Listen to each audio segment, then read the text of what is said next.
OK，第二个 lesson one 上面。您好。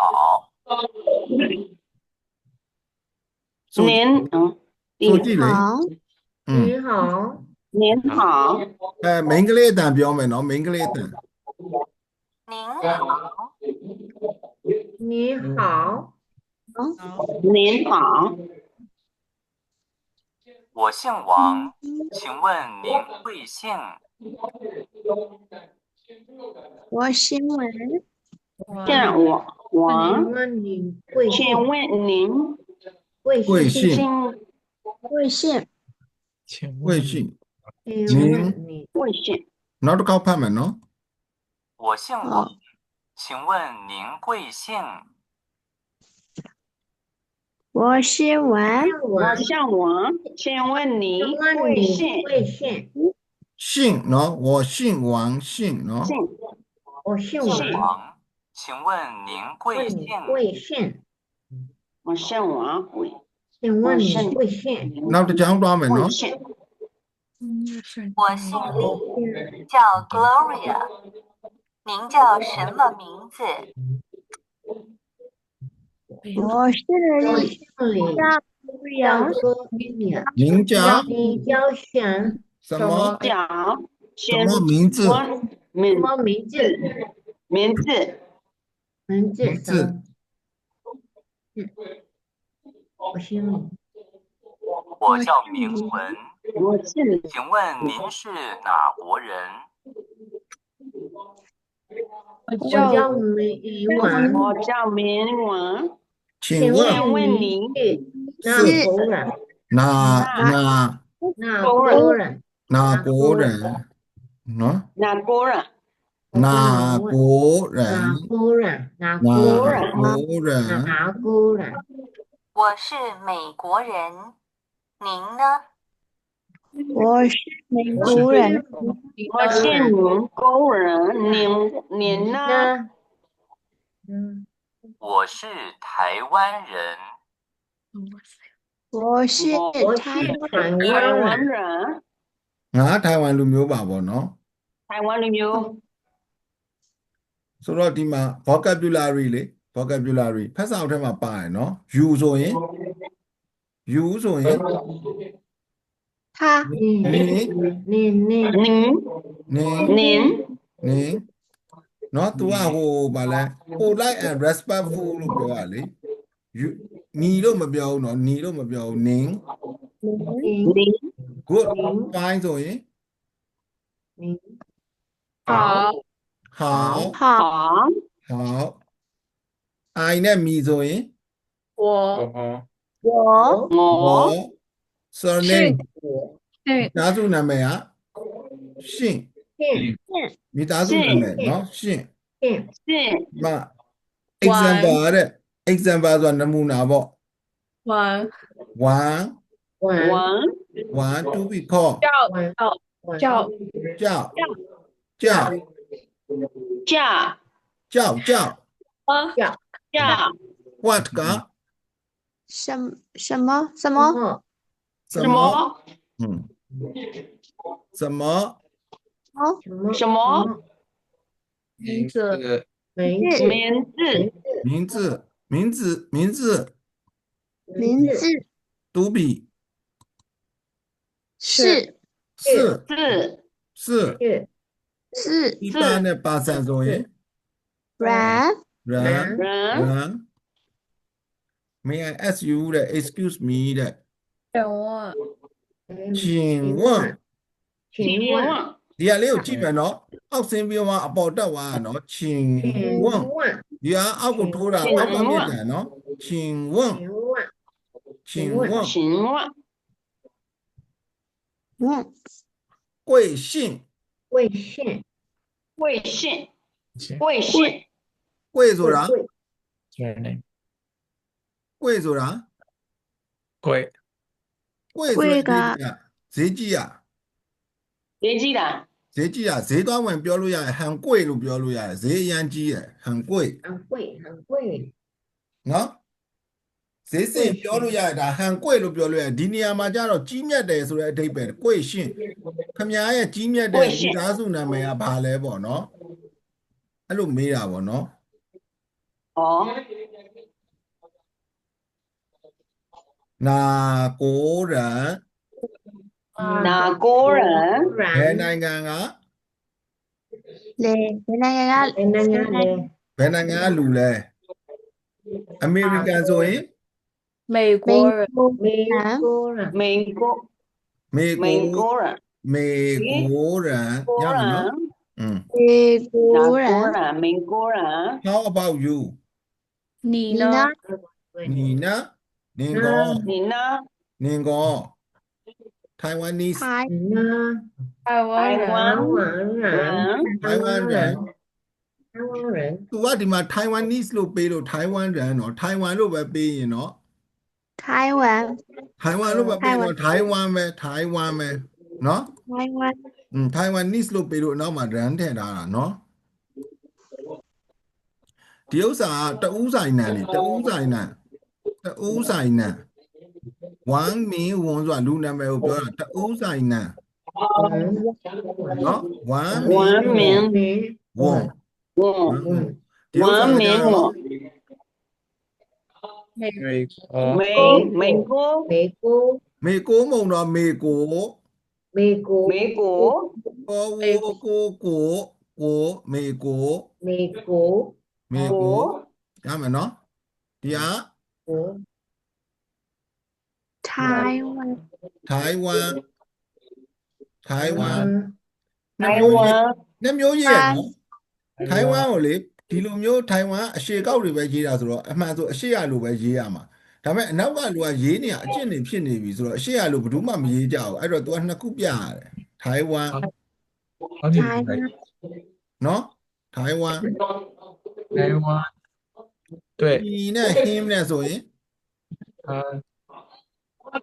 他他他他张 他给张အဲ့စလုံးတင်ပြီးွားရင်နော်一张纸ဆိုတာစာရွက်တစ်ရွက်一张ပဲ张哦江江张对啊对张信叫叫叫 subject အရင်လာမယ်တဲ့我信ဘာဖြစ်တယ်ညာဖြစ်တယ်လာမယ်တဲ့နော်我信你我信你ဒီမှာကြားတယ်အဲ့လိုပဲ subject အရင်လာမယ်တဲ့我叫我讲 Gloria Lee 我နော်ဒါ grammar ကိုပြောတာနော်ဒါ grammar အဲ့တော့လေ့ကျင့်ခန်းကဒီ1နဲ့2ဆိုရင် senior တိုင်း စီပါဆိုရင်我我我是我信我们နံပါတ်2က我叫明文，我叫明文明文ရမယ်နော်ရမယ်နော် 啊 okay နံပါတ်我3叫明文，叫我叫王明阿文王明文王明文နော်အောက်က我叫文明我姓叫我叫 Gloria 我姓蒋မာကုန်ပြီ我信ကြောက်တွေပါမရှိဘူး我信ပြီး我信 family name ကိုအရင်ပြောမယ် family name ကိုအရင်ပြောမယ်我信我姓我姓李我姓李叫 Gloria ရမယ်နော်我姓李ငါရဲ့ family name က李叫 Gloria နာမည်ကတော့ Gloria 我姓李蒋 Gloria ရမယ်နော်对，是是他是他是 Gloria 我 Gloria သူက Gloria ဖြစ်တယ်ပြော 我是明我晚，是明晚， နံပါတ်2我是 Gloria，我是 Gloria。 Okay OK，我是台湾人，台湾，我是台湾台湾人人。我是台湾人Gloria Gloria Lee 是是美国人ရမယ်နော် Gloria Lee 是美国人美国人。美国人ရမယ်နော်မတ်တို့တို့တင်တော့အတူရေးတာနော်ဒီ美国ကလေအခုဒီဥစ္စာဖတ်တာအဆင်ပြေတယ် ဒါရှိ အဆင်ပြေတယ်မလားဘာမှမဖြစ်တော့ပါဘူး ဖြစ်ပါဘူးပြန်တော့ကြည့်ရမှာပေါ့ 什么他叫什么名什么他叫他讲什么名字名字ပေါ်ကုန်ပြီ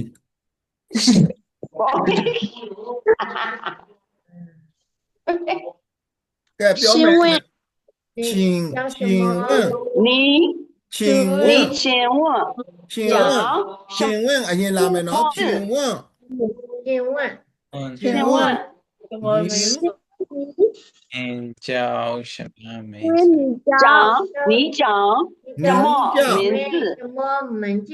请問您叫什么名字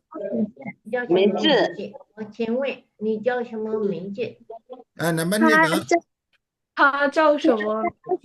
名字他他叫讲什么名什么他叫什么名字？ရမယ်နော်啊这，你看谁？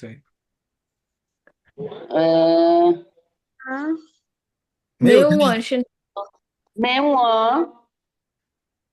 生好不好明晚文什么明我什么姓什么生姓明我姓什么姓什么明我ရဲ့ family name ကဘာလဲ姓什么နံပါတ်4姓什么？Gloria 姓什么？ Gloria 姓什姓么什么ရမယ်နော်啊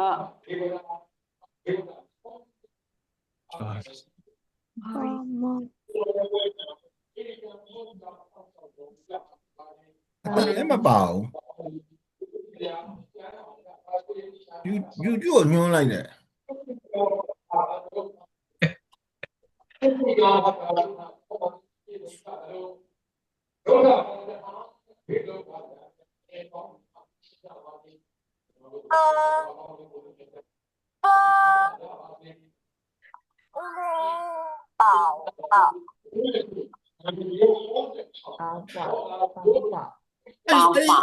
ဒီပေါ်ပေါ်မော်ပေါ်တွေကြော်လိုက်မယ်နော်သိမလား 丢 မသိဘူးတိတ်ပြီးတော့ feeling မလာဘူးအဲ့ဒါတင်ရစလုံးပဲတင်ခြင်းတယ် 丢丢 အဲ့ဆိုဒီဥစ္စာပြီးသွားပြီ chapter 1က OK， ဒီမှာ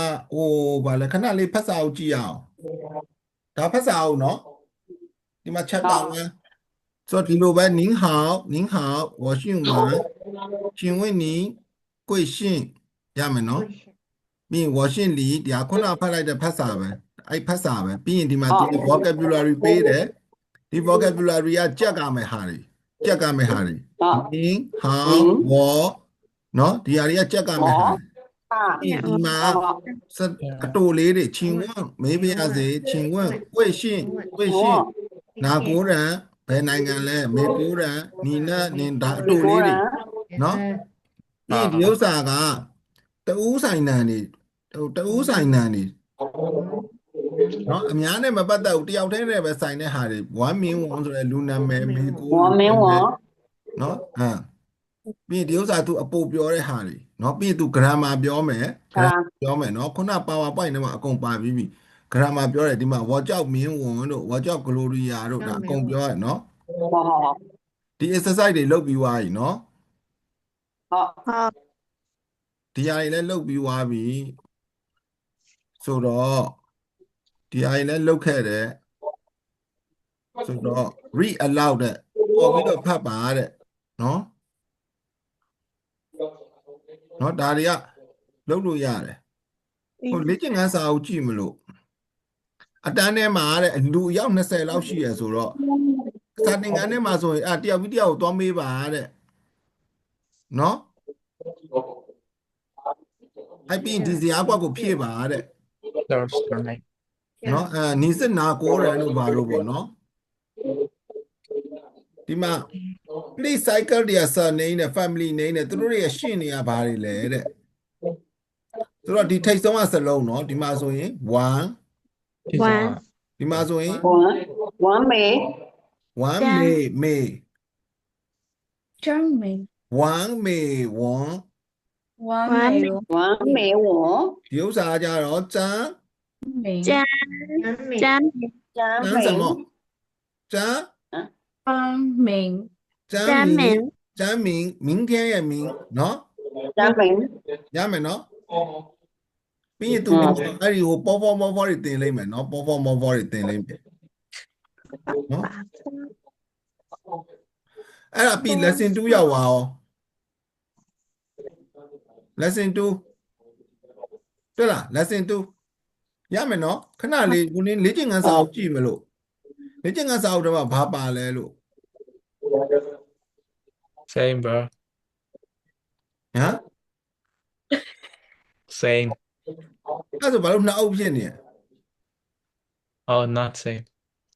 ဟမ်မတူဘူးဒါလေ့ကျင့်ခန်းစာအုပ်ဒီဥစ္စာ workbook လေเนาะ Okay. မတူပါဘူး ကဲဒီမှာလေ after reading the text of the textbook page 2 please indicate whether the sentence below are correct ဒီအမှန်လားတဲ့明文的名字是我Mẹ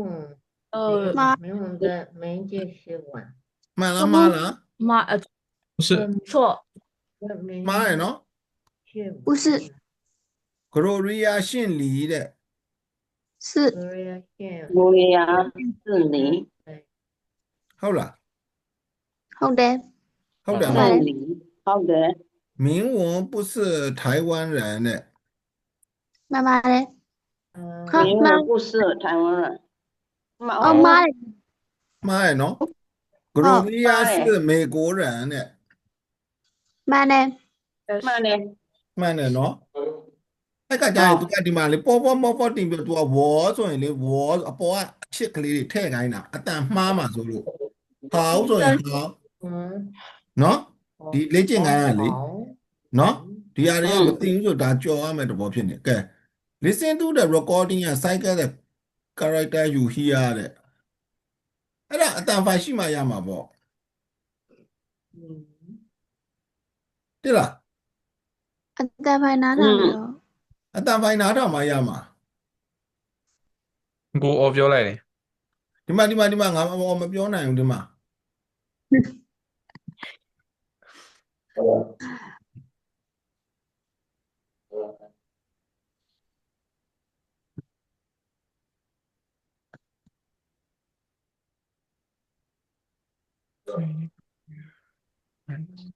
ကြားလား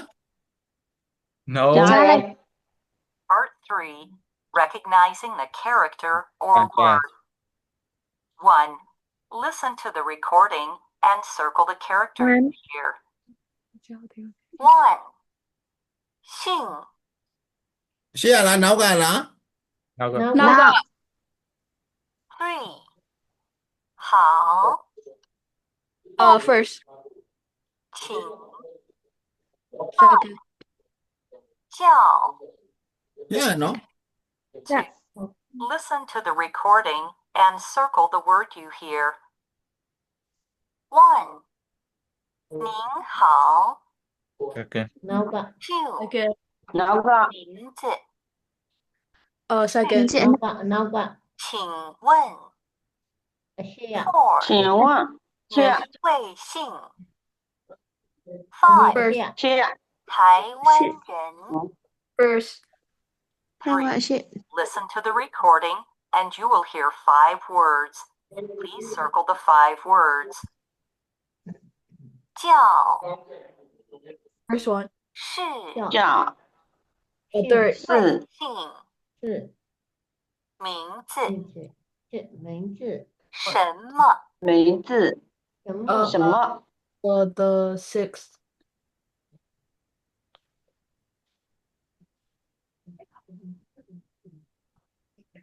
ပြီးပြီတင်တယ် rearrange တဲ့ဒီဥစ္စာပြန်စီကိုင်းတာ 我姓王我姓我王姓王 နံပါတ်2 အေးလားဖားလို့ရ နံပါတ်2 是 အေးဝရှိတာ 你请问你您贵姓请问请问您贵姓请问你请问贵姓请问您အရင်လာမှာ请问您贵姓你哦贵姓နံပါတ်3က我是美国人我我是是美国人美国人နံပါတ်4 美国人那里我讲什么你名字你叫什ဝမ 么 ဟုတ် 名 လေ 字 နံပါတ်4ကဝမဟုတ်လေ 你叫什么名字您您叫您讲什么名字叫喏您叫什么名字叫你叫什么名字名字နံပါတ်5字请问你那个哪国人请问您是哪国人哪国人你是哪个人 ရမယ်နော် 好 အဲ့လေ့ကျင့်ခန်းစာကိုကိုယ့်ကိုယ်ပဲတော့လှုပ်လိုက်တော့ဗောဒီမှာစက်တာတွေပါတယ်လေနင်းဟောလို့ပြောရင်ဘယ်လိုပြန်ပြောမလဲ 你好 နင်းဟောပဲပြန်ပြောမယ်请问您贵姓我请问你贵姓是人然后你贵姓弟弟请问你贵姓我是美国人啊 ဟာမဟုတ်ဘူးလေ你贵姓ဆိုပြီးတော့ family name ကိုမေးတာလေ 哦哦叫 Gloria 我姓李讲 ရိုရီယာ 对你နံပါတ်3我叫林我叫我讲什么名字您我里叫边看什么您你叫什么名字你我叫名字什么名字我叫梅文我叫明文 နံပါတ်4请问你是哪国人请你是哪国人我是美国人နော် 我是我是美国人 ရမယ်နော်အော်ဒီအရာတွေပါပြီးသားဒီမှာရေးပြထားပြီးသားနော်ဒီမှာလေရေးပြထားပြီးသားနော် 好什么ဒီစလုံးတွေခတ်တယ်တွေ့လား 好的ဟိုနင်းလေကျွန်တော်တို့တင်ထားတာဒီဘက်မှာရှိရယ်နော်သူအပေါ်မှာရေးပေးထားတယ်ပြန်ပြီးတော့တွဲကြည့်ခြင်းတွဲကြည့်လို့ရအောင်လို့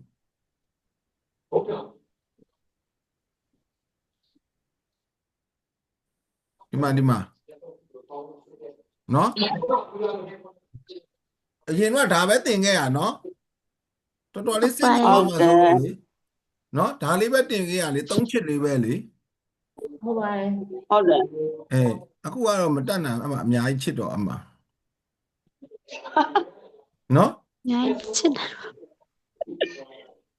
နော်ဒီမှာအကုန်ရေးပြထားရယ်နော်ပြီးကွက်ကိုရေးချင်တဲ့စလုံးဒီမှာရေးဖို့လည်းပေးထားအဲ့စာအုပ်တွေကမရှိတော့ကွက်ကိုပဲထုတ်ရမလို့ဖြစ်နေတယ်အော်ဒါ lesson 2ဖြစ်သွားပြီဒါ lesson 2ဖြစ်သွားပြီနော် 好 lesson 2ကကြည်နိုင်သေးလား lesson 2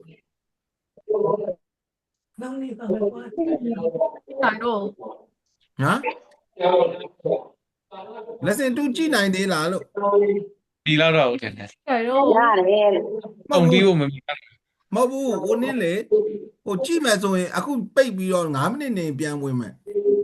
ရလို့ရ နော် တော့ဟုတ် အဲ့ဆိုရင်ပိတ်လိုက်မယ်ပိတ်ပြီးရင်9မိနစ်နေပြန်ဝင်မယ် ဟုတ်ကဲ့ okay lesson 2ကြည့်ရအောင်နော်လွယ်တုံးလေးဆိုတော့ ဟုတ် စောစောမြန်မြန်လေးသွားလိုက်ရအောင်လို့